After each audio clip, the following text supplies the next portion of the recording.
Trauma Therapist Podcast, episode 499.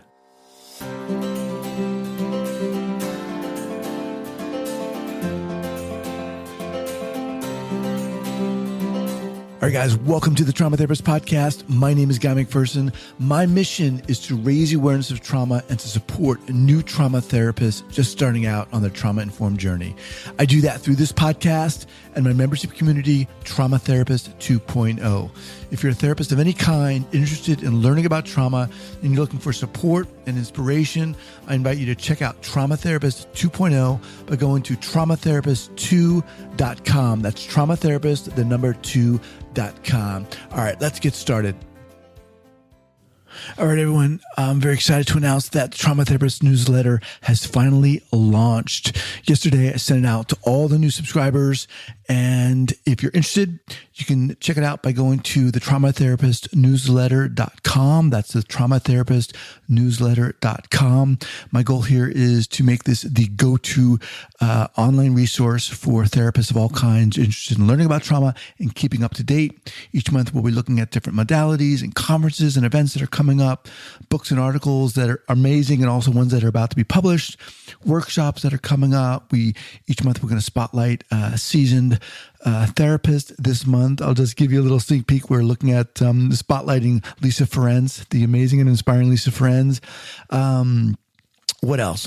I'll even be doing a behind the scenes on what it takes to keep the podcast up and running and the newsletter up and running and the workshops up and running. Once again, if you're interested, check it out at the traumatherapistnewsletter.com. That's the traumatherapistnewsletter.com. All right, everyone. Welcome back to the Trauma Therapist Podcast. Guy Macpherson here. Coming to you with a solo episode. The new year, I've wanted to do this for a few weeks now and just found the time. The world has been, or America at least, the world actually has been turned upside down with the pandemic, certainly. And most recently, the States with what's been going on. It's really been making me think about trauma. And you who are listening to this podcast, whether you're an advocate, a coach, a therapist, a survivor, and it's been making me think about, what I want this podcast to be about and how much I continue to enjoy doing this podcast and am inspired by the people I bring on and the discussions I have with my guests. And one in particular, most recently, that I'll get to in a bit. But first off, I wanted to thank everyone who's continuing to listen, who's sending me emails, and who are leaving reviews. It really just makes me feel great, and just helps keep the podcast going and helps keep me going too. Definitely helps keep me going. It's easy, and I've said this before, to be doing this podcast and to think that you're just sending it out there. No one's listening, and but it's great to hear feedback and see reviews and see emails. So I really appreciate that. A couple of things that have been exciting for me is many of you know that I've launched the Trauma Therapist newsletter, which is a new venture for me. It's a monthly online subscription newsletter. Each month, we're highlighting certain therapists. We're collecting information on the different online summits and conferences that are going on, new books and articles that are coming out. We feature a list of incredible people, therapists of all kinds, and survivors and advocates and coaches who are just doing really inspiring things. I even have a little behind the scenes video and so forth. We collect workshops that are going on. So it's a really a phenomenal resource if you're interested in learning about trauma and keeping informed. And you can learn more about that by going to the traumatherapistnewsletter.com. That's the traumatherapistnewsletter.com. But what I wanted to say today was about a week ago, I did an interview with a therapist, and her name is Cheryl Price. Her episode hasn't gone live yet as of this date right now. I think it's going to go live in about a month or so. But she said something that I want to share with you, and it just really inspired me and made me think a lot.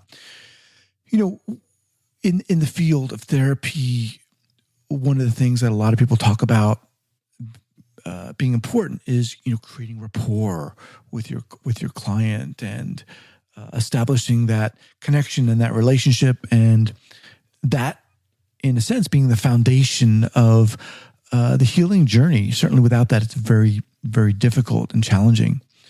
But Cheryl said, in addition to doing that, and of course she does that, what she also does is really try to create a space. And she uses art therapy as her primary modality. That's her specialization. In addition to doing that, what she really tries to do is to create a space where her clients, in addition to creating that rapport with them, creating a space where her clients are able to build that rapport, build that connection, or reconnect with themselves. Okay?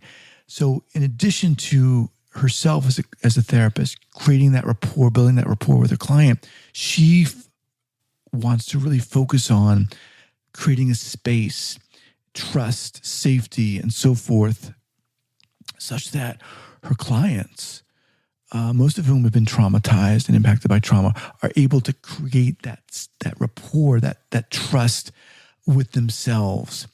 And to me, that really stood out. And I thought that was so inspiring to me because it wasn't articulated. I don't remember it being articulated by anyone else on the podcast. And not to say that, we haven't talked about it in certain ways, but just the way that Cheryl was talking about it really inspired me. And it's something that I wanted to share with you as something that I think is really important. When I think of you listening to this podcast, I think of someone who is, a therapist. Maybe you have a wealth of experience. Maybe you don't have that much experience at all. Maybe you're a student who's just starting out, which is where I was when I started this podcast. Maybe you're a therapist with some experience and really just now starting to dig in and becoming trauma informed, whichever of those, or maybe you're a survivor or a coach or an advocate, whichever of those descriptions fit you. I want to encourage you to keep going. I want to encourage you to honor your uniqueness, yourself, your personality, those things, your idiosyncrasies, those elements that just make you who you are. And to really highlight the fact that those elements make you you, and your ability to be who you are, to communicate who you are. And again, I'm not talking about, going against boundaries or doing things unethically.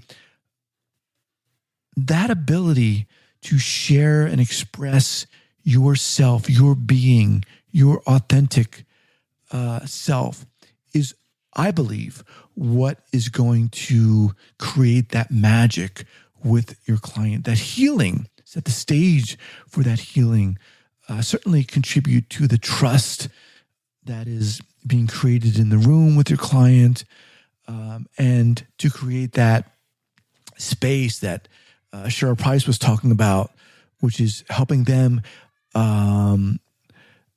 Just listening to my kids downstairs arguing right now. Oh my God. Anyway, I'm sorry. Just contributing to creating that space that Cheryl Price was talking about, to helping them create that self-rapport, that self-trust. Some might say,